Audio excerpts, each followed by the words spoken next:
Good to go. Good afternoon. This continues to be a very, very slow moving storm. We'll be dealing with this for the next day or two. What we're hearing from tidal flooding on low-lying areas from our eastern, southeastern parts is that so far we've seen roadway damage, flooded cars, not so much in terms of structure flooding, but of course we still have a long way to go with this storm. Let me make this clear. All of Harris County should be vigilant when it comes to Tropical Storm Beta. At any moment, anywhere in Harris County, we could see heavy rain and possibly flooding because of these bands.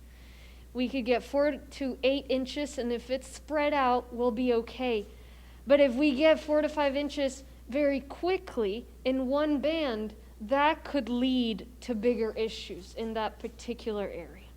This is not Harvey or Allison in that we expect rain to be dumped all throughout the county.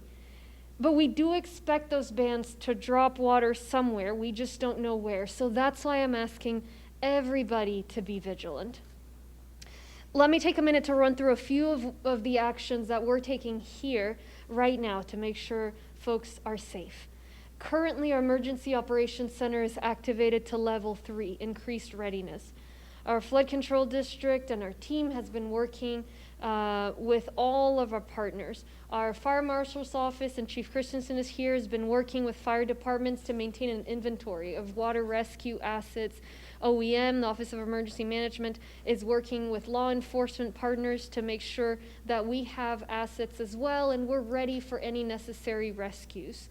We continue to stay in touch with our transportation partners, so we have barriers where they need to be. We're in touch with the Red Cross, should we need them, should we need sheltering. We've got partners on standby, and some of them here. Folks from the Red Cross, to the toll road, the regional hospital coordinating authority, SETRAC, and other relevant partners. To ensure the safety of staff and any residents, the Harris County Public Health testing sites are going to be closed today. No decisions have been made yet as to whether they'll be closed tomorrow, but for now we know today they're closed to prepare for the weather. Please don't sleep on potential impacts from this storm. Stay informed. We have an embarrassment of riches when it comes to sources of trusted information that is weather related. Local news stations and meteorologists, of course, but also information on readyharris.org. On Ready Harris, we've got traffic maps that will show you roadways that are flooded. We have a map that shows rainfall amounts, that shows bayou levels, you name it. Take advantage of that. Take advantage of the information that is out there. You can also sign up for updates by texting BETA to 888-777. Please be careful if driving. Roadway conditions can be dangerous with street flooding, and we need folks to remember not to drive through high water. Every time it floods, people lose their cars. Remember, our streets are designed to collect water and convey it to our bayous and our channels. It makes sense for them to flood, so don't tempt it by driving through high water. Don't lose your car. Things are hard enough as it is. If you see roads closed with barriers, please don't drive around them. When we hear of drownings during rain events, many times it's because people have done that. And that also puts our first responders in danger. So please don't risk it. Don't drive into high water. Don't drive around barricades. At night especially, it could be hard to see flooded roadways. So try and stay off the roads once it gets darker, unless you really need to go out tonight. More broadly, hurricane season's not done with us this year. So it's a good chance to remember to prepare for hurricane season. Even if we make it through this storm unscathed, there could be another one before this season is out. So build a kit, make a plan for evacuations where they're ever to become necessary. Check your flood insurance status. Remember, it takes 30 days for flood insurance to activate. And flood insurance is really the only way to be made whole after it rains. It's possible after a flood. So it's certainly possible that areas that haven't flooded before could flood if we have significant enough rain. So just because you haven't flooded before doesn't mean you don't need flood insurance. Again, all these resources are at readyharris.org. Let's hope that one of these bands doesn't bring a lot of water all at once, but we'll be here watching, we'll be here preparing and working overnight.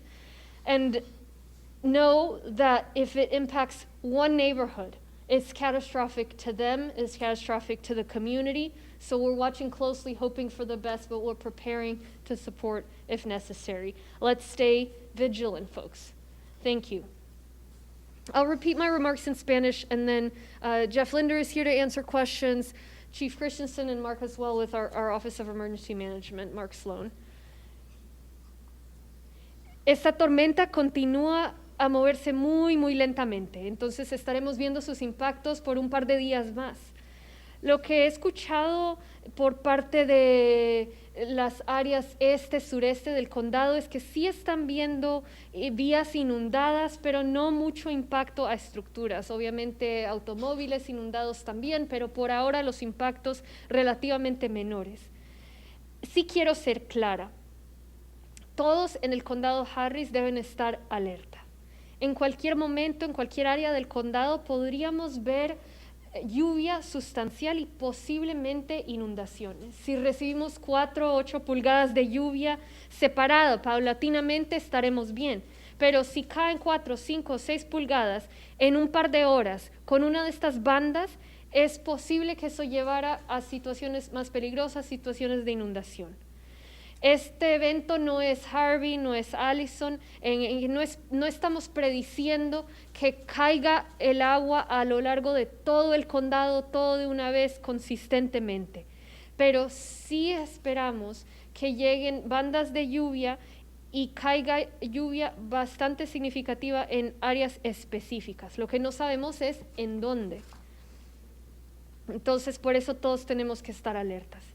En cuanto a qué estamos haciendo aquí por parte de nuestra Oficina de Manejo de Emergencias, en este momento estamos activados a nivel 3.